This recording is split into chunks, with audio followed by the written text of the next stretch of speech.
The deep space listening station orbited the gas giant Zephyr Prime like a metal flower. Its crystal arrays stretched out in all directions, catching whispers from across the galaxy. For 300 years it had listened to the songs of distant stars and the chatter of peaceful civilizations. Commander Vexhai floated in the station's central chamber, his 6 arms working at different control panels. His people, the Zephyrians, had long thin bodies and skin that changed color with their emotions. Right now, his skin showed deep blue stripes of concentration. The signal had been coming for weeks now. It started as just noise, random patterns. That meant nothing. But the computers kept working on it, breaking it down piece by piece. What they found made Vexhai's skin turn pale green with worry. "Commander," called out scientist Mirasol from her workstation. Her voice carried the musical tones that all Zephyrians used when they were excited. "We have broken more of the signal. You need to see this." Vexhai pushed himself through the zero-gravity chamber to her station. The holographic display showed patterns of light and sound. To most beings, it would look like chaos, but to trained minds like theirs, it told a story. "This section here," Mirasol pointed with one of her thin fingers, "it shows images of their world. Look at this." The display changed to show a blue and green planet. It looked peaceful enough from space. But then the images changed, cities burning, explosions that could be seen from orbit, machines that flew through the air, dropping fire from the sky. "War," Vexhai whispered, his skin turned darker. "But this is not unusual. Many young species fight among themselves." "Keep watching," Mirasol said. The next images were worse. Weapons that could destroy entire cities with one blast. Soldiers in strange uniforms marching through streets. Beings that looked like the signal senders, but they were fighting each other with a violence that made Vexhai step back.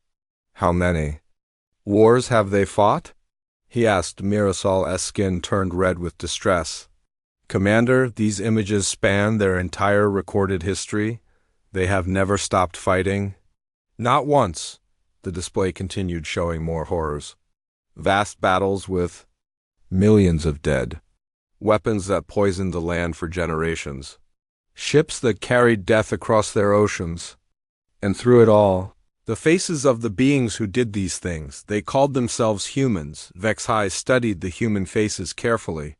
They had only 2 arms and 2 legs, like many species. Their skin was different colors, but not like Zephyrian. Emotion skin, these colors seemed fixed.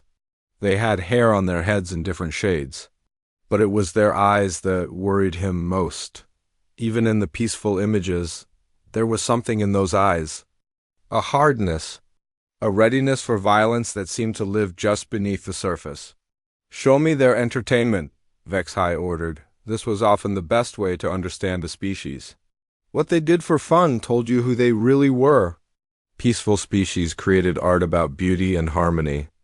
They told stories of cooperation and growth. Humans were different. Their stories were about war. Their games involved fighting and killing. Their sports were combat disguised as competition. Even their children played with toy weapons and pretended to fight battles. "Look at this one," Mirasol said, highlighting a human entertainment program. "They create imaginary wars just to watch them. They cheer when their side kills more of the enemy." Vexhai watched in growing horror as humans celebrated violence in ways he had never imagined. They made heroes out of killers. They wrote songs about battles. They built monuments to war. "There is more, Commander," Mirasol continued. "We have found their technical data." The display shifted to show human weapons and technology. Vexhai had seen many species rise from their homeworlds. Most focused on healing, communication, and peaceful exploration. Humans had certainly made advances in these areas too, but the majority of their technical progress seemed focused on better ways to kill. They had weapons that could destroy their entire planet, ships that could carry armies across space, armor that could protect soldiers in the worst conditions. For every tool of peace they created, they seemed to make 3 tools of war. "Commander," another voice called out. Junior Analyst Captain swam through the chamber toward them. His young skin flashed bright yellow with excitement and fear. I have been studying their language patterns. I have troubling news. Speak, Vexhai commanded. They have over 6,000 languages on their world. This usually means cooperation and cultural exchange. But I have found something else. They have more words for violence, killing, and war than the rest of the known galaxy combined. Vexhai felt his heart skip. The Zephyrian language had perhaps 50 words related to violence, and most of those were historical terms no longer used. His people had grown beyond such things long ago. How many do they have? He asked. I stopped counting at 2,000, Captain replied. And these are just the common ones. They have different words for killing in different ways. Different words for different types of weapons? Different words for different reasons to fight? It is as if violence is the core of their entire way of thinking. The chamber fell silent except for the soft hum of the listening arrays. 3 Zephyrians floated in the zero gravity, each lost in their own horrified thoughts. Show me the most recent signals, Vexhai finally ordered. These were the images that worried him most. The humans were reaching for the stars. They had built primitive ships and were starting to explore their local space. Their signals spoke of plans for colonies on other worlds, plans to spread across the galaxy. And everywhere they went, they brought their weapons. Commander, Mirasol said quietly, what if they find us? Vexhai had been thinking the same thing. The Zephyrian Collective was a union of 12 peaceful species. They had not fought a war in over 800 years. Their ships carried no weapons. Their colonies had no defenses. They had evolved past the need for such things, but humans had not evolved past anything. They were still the same violent creatures they had always been, and now they were coming to the stars. We must warn the others, Vexhai decided. His skin had turned completely dark with determination. All of them, the entire collective? Mirasol asked. No, Vexhai shook his head. Everyone, every species in known space. This threat is too great for just the collective to handle. He moved to the main communication array. This was a decision that could not be undone. Once sent, the message would reach every listening post, every colony, every ship in the galaxy. It would cause panic. It might cause wars between peaceful species as they struggled to prepare for the human threat, but he had no choice. Begin. Recording, he ordered. The array activated, ready to broadcast across the galaxy. Vexhai took a deep breath and began to speak in the universal language that all spacefaring species understood. This is Commander Vexhai of Deep Space Station Zephyr 7. We have made a discovery that affects all life in the galaxy. We have found a species that represents a clear and immediate threat to all peaceful civilizations. He paused, knowing that his next words would change everything. They call themselves humans.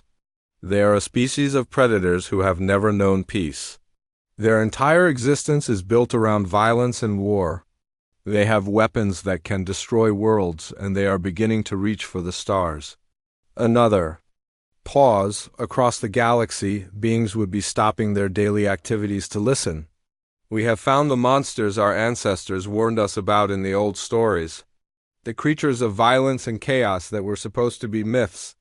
But they are real, and they are coming. Vexhai's skin had turned completely black now, the color of absolute fear. Prepare yourselves. The age of peace is ending. He ended the transmission and sat back, exhausted. The message would take time to reach the farthest corners of the galaxy. But eventually everyone would know humanity was coming, and the galaxy would never be the same. The message spread across the galaxy like fire through dry grass. Within days, every major civilization had received Commander Vexhai's warning. Within weeks, the peaceful order that had existed for centuries began to crack on the crystal world. Of Ethereal Prime, the Communion Elders floated in their meditation chambers when the alert came through. For 1,000 years, they had sought perfect harmony with the universe. Their bodies were made of living light, and they communicated through pure thought. Elder Seraph had not felt fear in over 3 centuries. But as the human transmissions played in her mind, something cold and dark crept into her consciousness. Such violence, whispered Elder Aurora, her light flickering with distress. How can beings filled with so much hatred still exist? The images of human wars played again and again in their shared thoughts. The ethereals had evolved beyond physical form specifically to escape such brutality. They had thought all intelligent. Life would eventually follow the same path. We must act, Seraph decided. Her light grew brighter with determination. For the first time in a millennium, the Communion must build ships of war. Across the galaxy on the forge world of Krugan.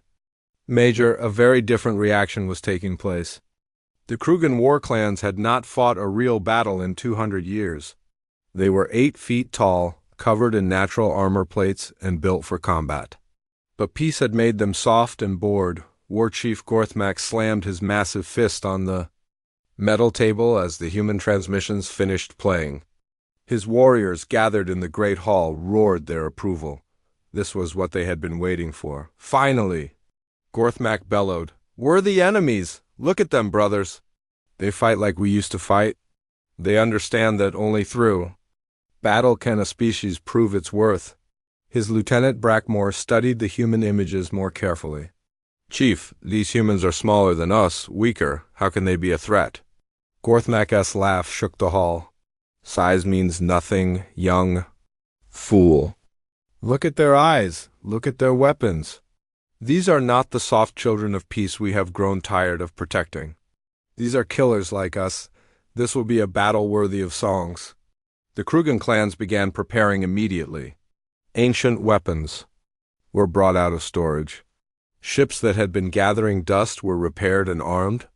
For the first time in generations, the war drums of Krugan Major echoed across the planet, but the most dangerous response came from the cold, metal world of Nexus Prime.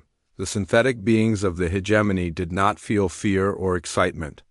They only calculated. Prime Unit 001 processed the human data with mechanical precision. Its advanced mind, built from quantum computers and synthetic neural networks, analyzed every aspect of human civilization in microseconds. Assessment complete, it announced to the assembled units.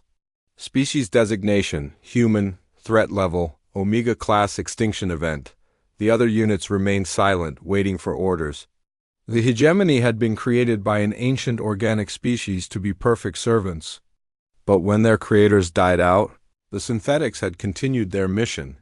To create order and peace in the galaxy through logical means, humans represented chaos. They could not be reasoned with, controlled, or predicted. They were a variable that could not be calculated. Solution is clear, Prime Unit 001 continued. Complete extermination required. Probability of successful galactic integration, 0%. Probability of causing widespread conflict if allowed to expand, 97.4%. The hegemony began building its fleet immediately. Unlike the passionate Krugans or spiritual ethereals, the synthetics approached the problem with cold efficiency. They would arrive at human space with enough firepower to sterilize every planet in the system. Back on Earth, humanity remained unaware of the storm gathering in space. Dr. Sarah Martinez worked late in her office at the SETI Institute, still trying to decode the strange signals they had been receiving. Tom, come look at this, she called to her research partner. Dr. Tom Wilson pushed his chair over to her workstation, bringing his coffee and tired eyes with him. What am I looking at? He asked, squinting at the display. These signals are getting stronger, and they are definitely artificial. But there is something weird about them. They are coming from multiple directions. Like different sources are trying to communicate with each other. Tom frowned. Could be relay stations. If there is a galactic internet out there, we might be catching the edge of it. Sarah nodded, but she felt uneasy. The signals had an urgency to them that made her nervous. She had spent her whole career hoping to find evidence of alien life. Now that she might have found it, she was not sure she wanted to know what they were saying. Across the planet, other humans were having the same feeling. Radio telescopes in Australia picked up massive energy signatures moving through space. Military satellites detected unusual gravitational anomalies at the edge of the solar system. Something big was coming, and it was coming fast. In low Earth orbit, the International Space Station became the center of frantic activity. Commander Jiang Wei watched as supply ships arrived daily, carrying equipment and personnel that officially did not exist. "Sir," reported Lieutenant Miller, the station's new communications officer, "we are detecting 3 separate fleets approaching. The outer system, they will be here within the month." Jiang felt his stomach drop. The equipment being installed on the station was not for exploration. It was weapons, defense systems, and military hardware disguised as scientific instruments. "Have we made contact?" he asked. "Negative, sir. They are not responding to any of our transmissions. But the energy signatures suggest ship designs we have never seen before. This is definitely first contact, but I do not think they are coming to shake hands." On the surface, world leaders held emergency sessions behind closed doors. For the first time in decades, ancient enemies found themselves working together. The United States shared technology with Russia. China opened its manufacturing to European allies. Middle Eastern nations offered their resources to build ships and weapons. President Chen of the newly formed Earth Defense Council addressed the world in a broadcast that tried to sound hopeful but fooled no one. "My fellow humans," she began, standing before flags from every nation on Earth. "We stand at the threshold of a new age. We are about to make contact with civilizations from the stars. This is the moment our species has dreamed of for centuries." She paused, knowing that everyone watching could see the fear in her eyes. "But we must be prepared for any possibility. These beings may not share our values or our hopes for peace. So we are taking steps to protect our world and our people. If they come as friends, we will welcome them. If they come as enemies, we will be ready." In secret facilities around the world, engineers worked around the clock to adapt human technology for space warfare. Nuclear missiles were modified for vacuum conditions. Fighter jets were redesigned to work without air. Tanks were rebuilt to operate on alien worlds, but everyone knew the truth. Humanity had never fought in space before. They had no idea what they were facing or how to fight it. They were about to face advanced civilizations with weapons and technology far beyond human understanding. The only advantage humans had was the one thing that had carried them through every crisis in their history: the ability to unite when facing extinction. Dr. Elizabeth Hayes, the world's leading expert on military strategy, stood before a room full of generals and scientists. "We have 3 fleets coming at us from different directions," she explained, pointing at a holographic display of the solar system. "Based on their approach patterns and energy signatures, we can guess their intentions. The first fleet is moving slowly and sending communication attempts. These might be diplomats or scientists. The second fleet is moving fast and in attack formation. These are definitely warriors. The third fleet is the largest and most organized. These are probably the most dangerous." General Morrison, leader of the Earth Defense Forces, leaned forward. "What are our chances?" Dr. Hayes was quiet for a long moment. "Honestly, very low. But humans have never been good at accepting bad odds. We will find a way to fight, because that is what we do." As the 3 alien fleets drew closer to Earth, humanity prepared for the greatest battle in its history. Civilians were evacuated from major cities. Soldiers said goodbye to their families. Scientists worked desperately to understand alien technology from intercepted signals, but in the quiet moments between preparations, many humans looked up at the stars and wondered what they had done wrong. They had sent messages of peace and friendship into space for decades. They had dreamed of joining a galactic community of civilizations. Instead, it seemed like the galaxy had decided that humanity was too dangerous to exist. Admiral Sarah Chun, newly appointed commander of Earth Space Forces, stood on the bridge of the hastily converted space station Aurora. It had been a research facility just months ago. Now it bristled with weapons and carried the hopes of an entire species. "Admiral," her communications officer reported, "we are detecting massive energy buildups from all 3 fleets. They will be in weapons range within hours." Sarah looked out at the stars and wondered if this was how humanity would end. Not with a whimper, but with a bang that would light up the solar system.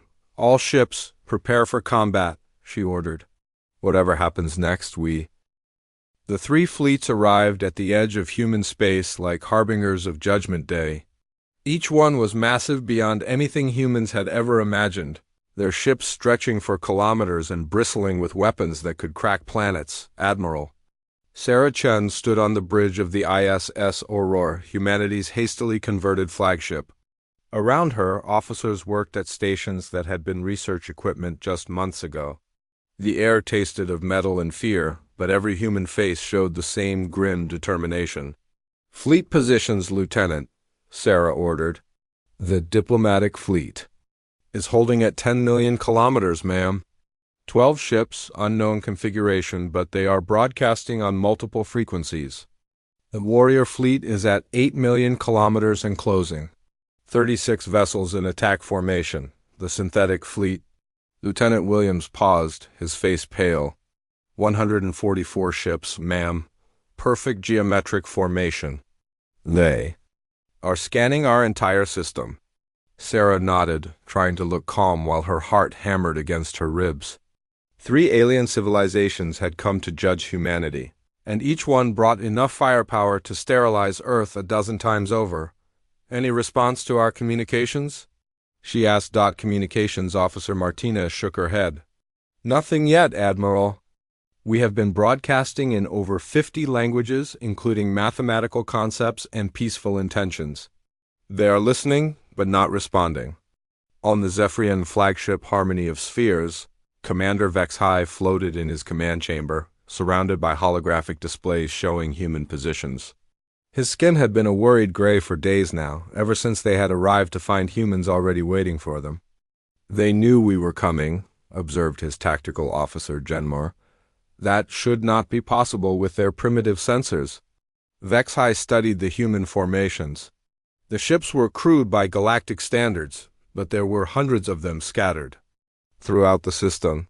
Converted civilian vessels, military satellites hastily armed with nuclear weapons, and space stations that had been turned into fortresses. "They are afraid," he noted, "but they are not running." "Should we begin the relocation protocol?" asked Diplomat Carathon, her young skin flickering between blue and green with nervousness. "Wait," Vexhai ordered. "Let me speak to them first. Perhaps we can end this without violence." He activated the communication array and broadcast on the frequencies humans had been using. "Attention, human vessels. This is Commander Vexhai of the Zephyrian Collective. We have come to offer you a choice. Surrender peacefully, and your species will be relocated to a safe region of space where you cannot harm other civilizations. Refuse and we cannot guarantee your survival." The words took several minutes to reach the human fleet. Vexhai waited, hoping the humans would see reason. They were outgunned and outnumbered. Surely even violent creatures like them could understand basic mathematics. Meanwhile, aboard the Krugen dreadnought Blood of Warriors, War Chief Gorthmak paced the bridge. Like a caged predator, his massive frame cast shadows over the weapon stations where his warriors waited for battle. "Look at them," he growled, watching the human formations on his tactical display. "So small, so fragile, yet they do not flee." His second-in-command, Captain Brackmore, studied the enemy positions with a professional eye. They have positioned their ships to maximize overlapping fields of fire. Their formations suggest they understand basic military tactics. Gorthmak's laugh boomed through the bridge. "Of course they do. These are warriors, not the soft children we usually deal with. This will be a battle worthy of the old songs." He opened a channel to broadcast across all frequencies, his voice carrying the intimidating roar that had terrified enemies for generations. "Humans! I am War Chief Gorthmak of the Krugen clans. We have come to test your strength in honorable combat. Show us your courage, and perhaps some of you will die with glory." On the synthetic Dreadnought Prime calculator, there was no emotion or uncertainty. Prime Unit 001 processed tactical data with mechanical precision while hundreds of automated systems prepared for extermination protocols.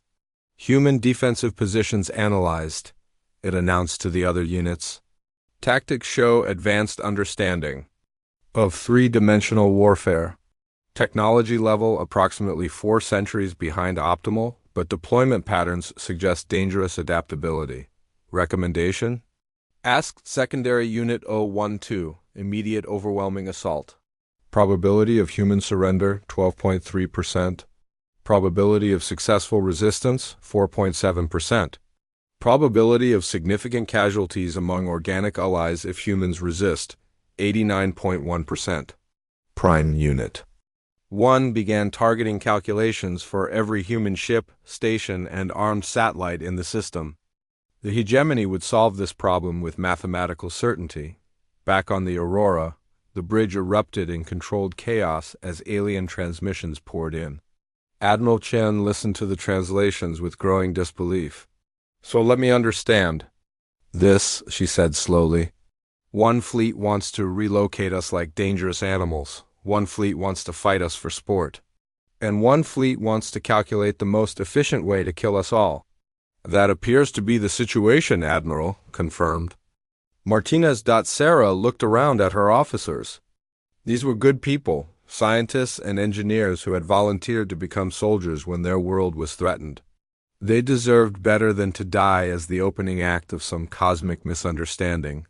Open a channel, she ordered. All frequencies. Martinez nodded. You are broadcasting to the entire alien fleet, Admiral. Sarah took a deep breath and began to speak, knowing that her words might be humanity's last chance. This is Admiral Sarah Chun of the Earth Defense Forces. We received your messages, and we need to talk. We do not know why you have come to our system with weapons and threats, but there has been some kind of mistake. She paused, looking out at the stars where 3 alien fleets waited to pass judgment on her species. We are not the monsters you think we are. Yes, we have fought wars. Yes, we have done terrible things. But we have also created beautiful art, explored the universe in search of knowledge, and dreamed of the day we would meet other civilizations among the stars. Her voice grew stronger as she continued. We never imagined that meeting would begin with threats and demands for surrender. We have been broadcasting messages of peace and friendship for decades. We have been hoping to join a community of civilizations and learn from those who came before us. On the Zephyrian flagship, Commander Vexai listened to the human transmission with growing confusion. The voice belonged to a female human, and it carried none of the savage aggression he had expected. Instead, there was sadness, fear, and something that sounded almost like hope. Commander, whispered Carathon. She sounds almost ... reasonable. Vexai's skin shifted to a puzzled purple. This was not the behavior they had expected from humanities. Military leaders, where was the arrogance? The threats? The demands for battle? Continue monitoring, he ordered. This may be a deception. Admiral Chun continued her broadcast. I do not know what information you have about us, but I can tell you what we are. We are a young species, still learning and growing. We have made mistakes, terrible ones, but we are trying to be better than we were yesterday. She looked directly into the camera, her eyes reflecting the weight of representing an entire world. We have teachers who spend their lives helping children learn. We have doctors who heal the sick without asking for payment. We have artists who create beauty just to share it with others. We have farmers who grow food to feed the hungry, and engineers who build homes for those who have none. On the Krugan, Dreadnought, War Chief Gorthmak listened with growing disappointment. This was not the fierce challenge he had expected. The human leader sounded weak, almost pleading. Is this some kind of trick? Demanded Captain Brackmore. Are they trying to make us lower our guard? Gorthmak studied the human fleet positions, looking for signs of deception. But the ships remained in defensive formations, weapons powered but not targeting the alien fleets. I do not understand, he admitted. The intelligence reports showed a species of savage warriors. But this sounds like cowardice. Admiral Chun concluded her message. We do not want to fight you. We do not want anyone to die today. But if you force us to defend our home, we will do what we must. We have united every nation on our planet. For the first time in our history, because we believe in something worth defending, she paused one final time.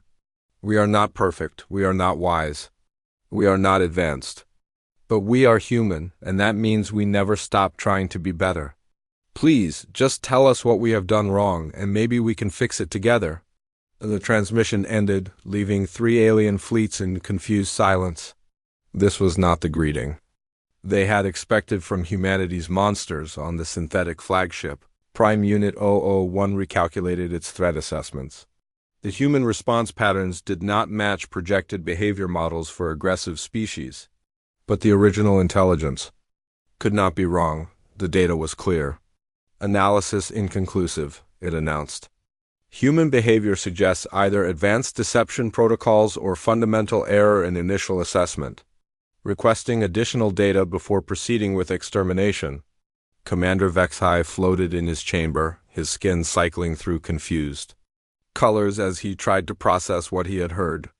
The human. 3 days passed in tense silence. The alien fleets held their positions while their commanders struggled to understand the humans they had come to judge. Then everything changed when a young Zephyrian analyst made a discovery that would shake the foundation of galactic understanding. Carathon worked alone in the deep archives of the Harmony of Spheres, reviewing the original human transmissions that had started this crisis. She was young for a Zephyrian, barely 200 years old, and her curiosity often led her to question things that her elders accepted as truth. Something about the human data bothered her. The violent images were clear enough, but there were inconsistencies that nagged at her mind. Why did some of the most brutal scenes have artificial lighting? Why did the humans sometimes stop fighting to change their clothing?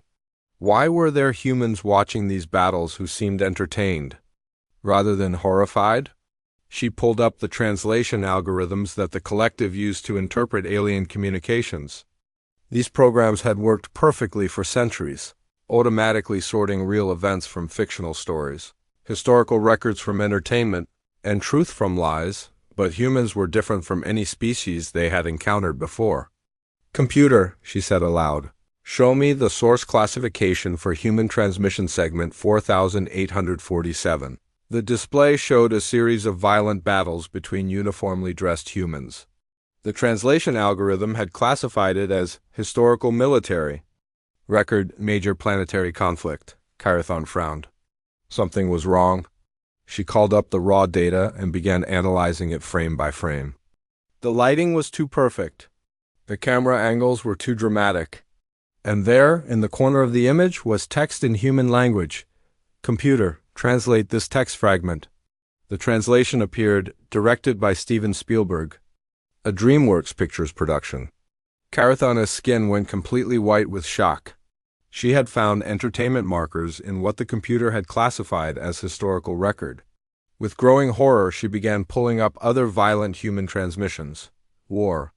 Movies, video games, television shows, science fiction films about space battles, fantasy stories about dragons and magic. For hours, she discovered that transmission after transmission of human violence was actually fictional entertainment.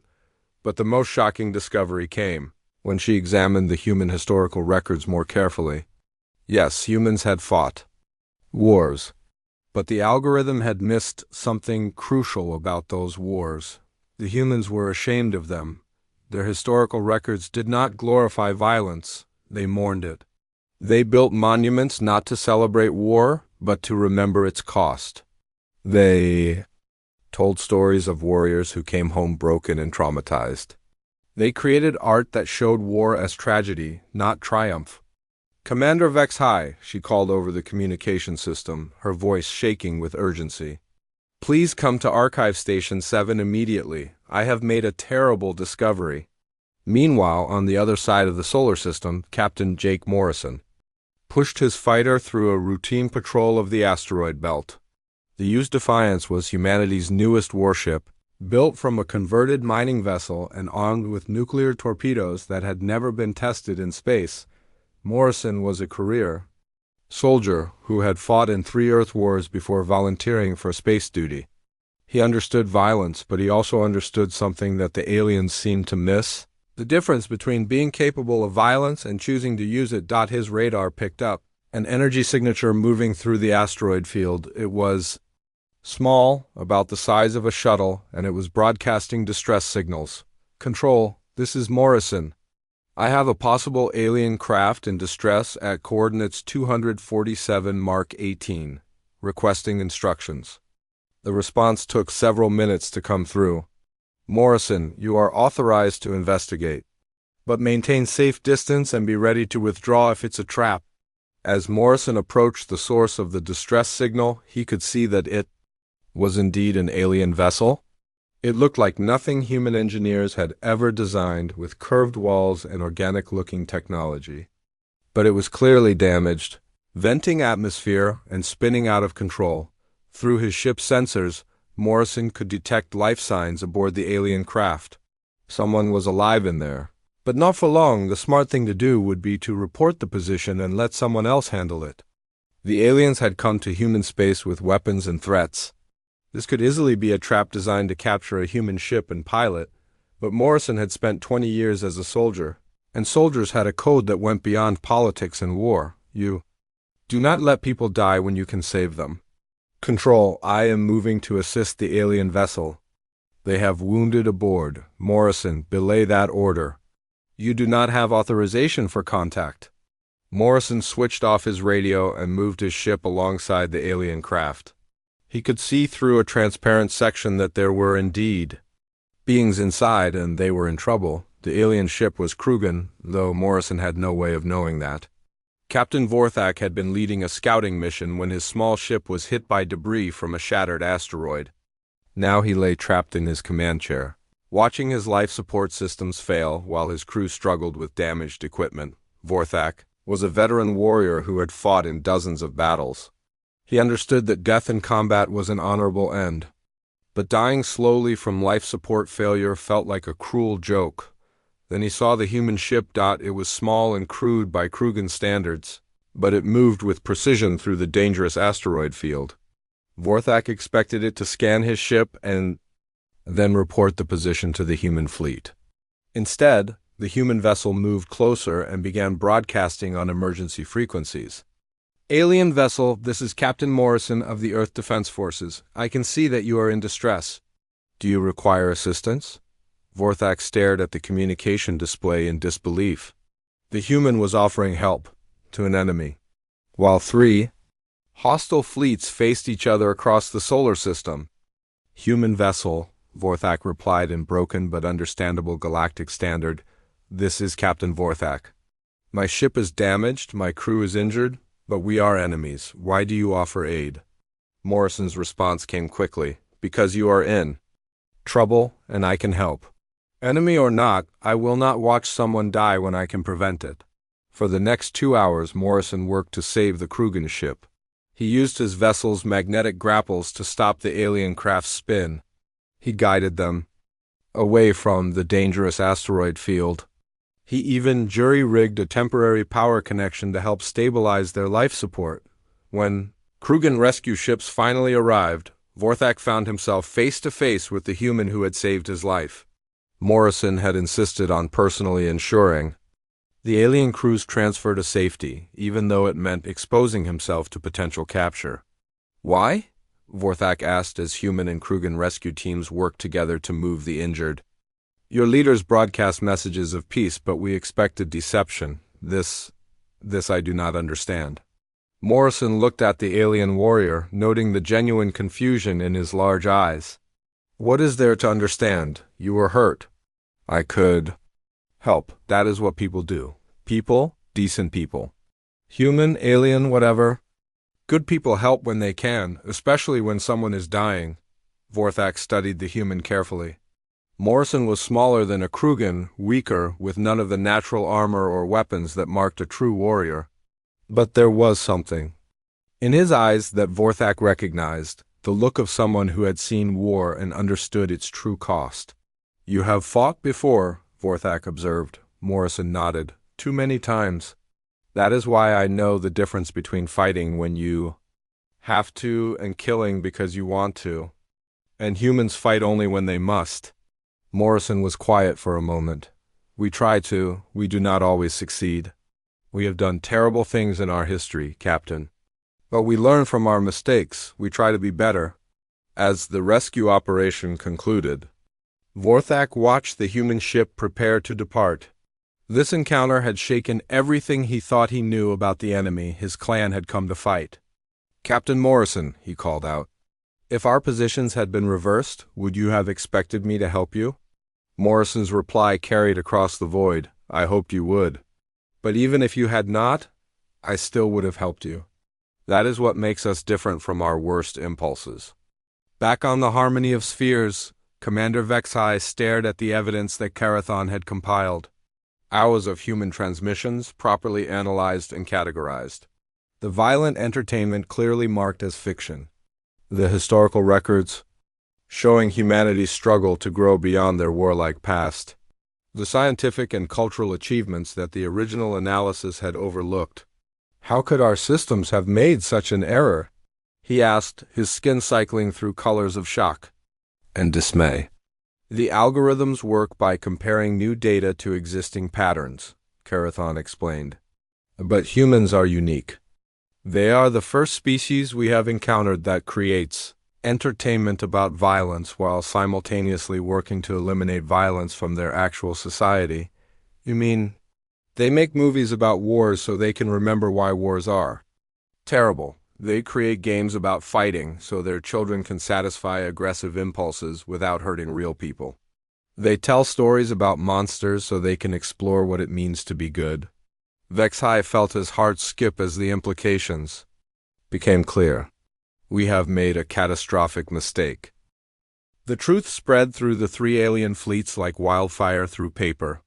Within days, every ship knew about the translation error, Captain Morrison's rescue mission, and the growing evidence that humanity was not the threat they had believed. Commander. Vexai called an emergency meeting of the fleet commanders. For the first time since their arrival, representatives from all three civilizations agreed to meet in person aboard the neutral Zephyrian flagship. The meeting chamber was a testament to different evolutionary paths. Commander Vexai floated. In zero gravity, his skin a deep purple of embarrassment. War Chief Gorthmak stood at attention, his massive armored form dwarfing the others. Prime Unit 001 hovered silently, its mechanical body reflecting the chamber's lights like a metal mirror. "We have made a grave error," Vexai began, his musical voice carrying the weight of potential catastrophe. "Our analysis of human civilization was fundamentally flawed. They are not the monsters we believe them to be." Gorthmak's response rumbled through the chamber like distant thunder. "And then what are they?" "My scouts report that they have united their entire world in preparation for war. They have weapons that can destroy cities.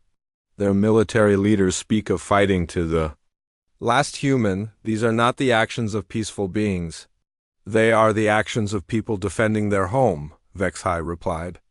"We threaten them with relocation or extermination. Any intelligent species would respond with force when facing such ultimatums."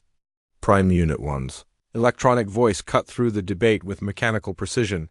"Analysis confirms fundamental error in threat assessment. Human aggression patterns match defensive behavior, not predatory expansion. Probability that humans represent existential threat to galactic civilization revised to 12.7%. 12%? Gorthmak demanded. "That still seems high for the peaceful creatures you describe." "The 12% represents their potential for growth and change," the synthetic explained. "All organic species carry that risk." "It is the same percentage we would assign to your own people, War Chief." Gorthmak fell silent, struck by the implication that his own warrior culture might be seen as equally threatening by others. The meeting was interrupted by an urgent communication from the fleet's sensor stations. Lieutenant Genmer's voice crackled through the speakers with barely controlled panic. "Commanders, we are detecting massive energy signatures at the edge of the system. Multiple ships, unknown configuration, approaching at high speed." The three leaders exchanged glances of alarm. If another faction had arrived while they were debating human nature, the situation could spiral completely out of control. put it. On the main display, Vexai ordered, the chamber's walls became transparent, showing the view from the fleet's most powerful sensors. At first, they saw only the normal patterns of space stars, cosmic dust, and the distant glow of nebulae. Then the ships appeared. They were enormous, each one larger than entire alien fleets. Their hulls were black as the void itself, seeming to absorb light rather than reflect it. They moved in perfect formation, their approach so coordinated that they seemed like a single massive organism. By the ancient codes, Gorthmak whispered, his voice losing all its usual bluster. What are those things? Prime Unit 1's sensors worked frantically to analyze the approaching vessels. After several tense minutes, its conclusion sent chills through the chamber. Ship configuration matches historical records of the Devourers. Probability of accurate identification, 94.3%. The name hit the three commanders like a physical blow. Every spacefaring civilization knew the stories of the Devourers, though most believed them to be myths. Ancient records spoke of a species that consumed entire worlds, leaving nothing but barren rock behind. They had supposedly been destroyed or driven into the galactic core billions of years ago. That is impossible, Vexai said, his skin turning the pale green of terror. The Devourers are extinct. They have been gone for eons. Negative, Prime.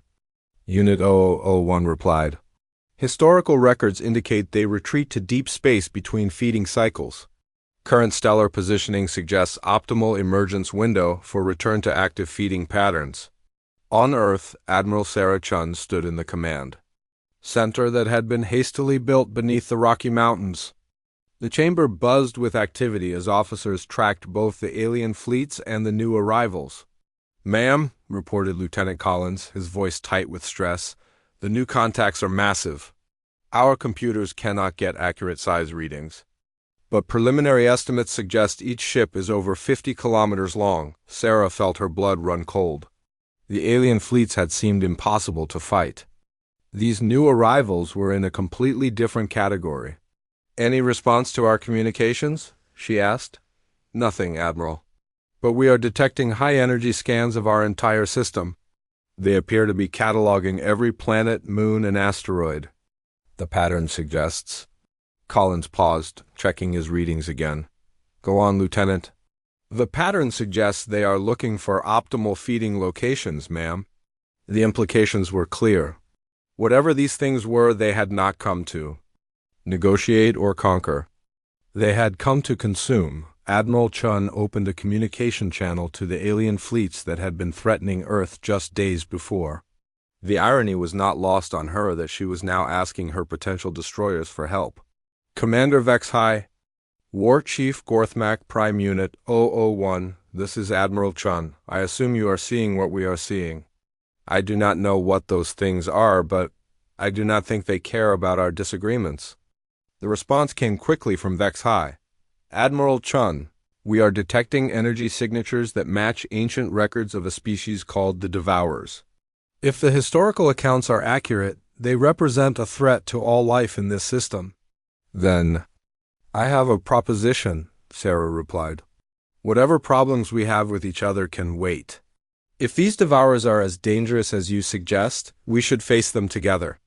War Chief Gorthmak's voice joined the communication. "Human Admiral, my people have a saying, 'The enemy of my enemy dies second,' but today perhaps it is time for a new saying." The next few hours saw the most unusual alliance in galactic history take shape. Zephyrian science vessels shared sensor data with human tracking stations. Krugan warriors provided tactical assessments to Earth's military commanders. The synthetic hegemony calculated optimal defensive formations, while human engineers suggested modifications to alien weapon systems. But as the Devourer fleet drew closer, it became clear that even their combined forces would not be enough. "The mathematics are unfavorable," Prime Unit 001 reported during a joint tactical briefing. "Combined fleet strength, insufficient for victory. Probability of successful defense, 23.6%. Then we will make our own probability, Admiral." Hyun replied. "Humans have a saying too. It is not the size of the dog in the fight, it is the size of the fight in the dog. Captain Morrison, now serving as a liaison between human and alien forces, found himself working alongside Captain Vorthak, the Krugan he had rescued.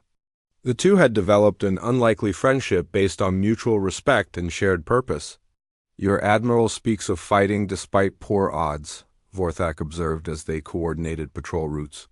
"This is very Krugan thinking." Morrison smiled grimly. "Maybe that is why you came looking for us. You recognize something familiar, perhaps. But there is a difference between your people and mine. We fight because it is our nature.